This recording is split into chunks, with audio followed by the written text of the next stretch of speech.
My next guest is under fire today from his own side of the aisle. He's one of just 4 Republicans who refused to vote for the Senate repeal and replace bill. Moments ago, I spoke with Kentucky Senator Rand Paul. Senator, good to see you this evening. Thanks for having me. Thanks for being here. So you heard those words from Newt Gingrich. He's basically saying, you know, if you can't get this through, move on, get tax reform done, or else say welcome back to Nancy Pelosi in 2019. Well, who knew health care could be so complicated? No, I think we all knew all along that it was a complicated subject.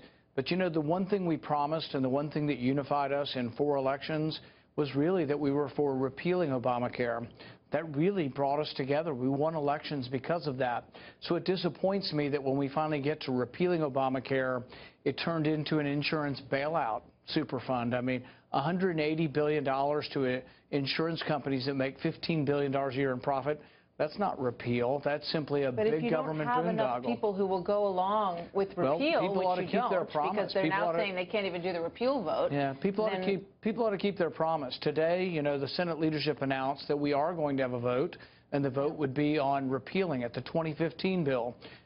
51 out of 52 of us, Republican senators, voted for repeal in 2015. Collins and Kirk both voted against, right? Well, there are at least 2 senators now saying they're against who actually were for. And so the thing is that overwhelmingly Republicans voted for the 2015 bill.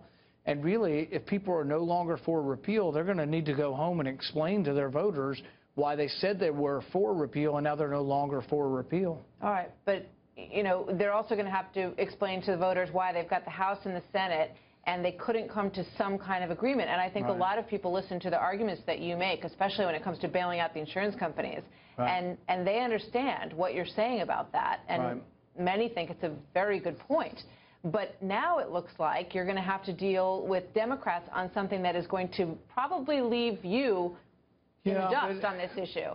Obamacare is imploding. There is a death spiral. The insurance premiums are going through the roof. There's monopolies. Insurers are leaving the marketplace. It is a disaster as we speak. But do we want to take it over and continue that disaster? The fundamental flaw of Obamacare is we added all these regulations that added cost to insurance. Young, healthy people said it costs too much. We're not buying it because we can buy it after we get sick.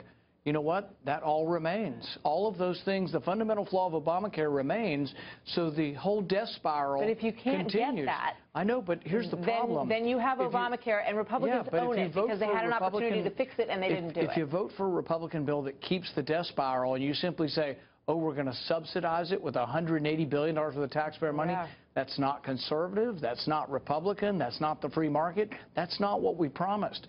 I promised to vote for repeal, and I'm going to keep my promise. So I've agreed to vote to go to the bill. If they bring the bill up tomorrow or the next day, I will vote to go to the bill if we're talking about a clean repeal. But I won't vote to go to a bill that's a bunch of pork and a bunch of big government entitlement programs. I get where you're coming from. What do you say to those who are now suggesting that maybe Senator McConnell is not the person to unite your party?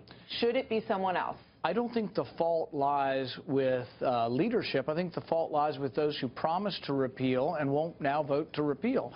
As far as I know, Senator McConnell promised to repeal, and he will vote to repeal if it's brought up. I think the question should be asked to the people who voted for repeal previously, an identical bill, and now say they're not going to vote for an identical bill. They've got some serious explaining to do when they go home. But are you going to have serious explaining to do when you go home when people say, look, at least you would have started to trim the growth of Medicare, and that's as much as we're going to get in this round, and then we go back for more. I think it would have been worse than actually the existing Obamacare. The Republican plan kept the death spiral, kept the fundamental premise of Obamacare, and then added huge bailouts to insurance companies. I am fundamentally, absolutely opposed to giving insurance companies 1 penny of taxpayer dollars. They make $15 billion of profit. They don't deserve any of our taxpayer money. Senator Rand Paul, thank you very much. Good to see you as always. Thanks for coming in.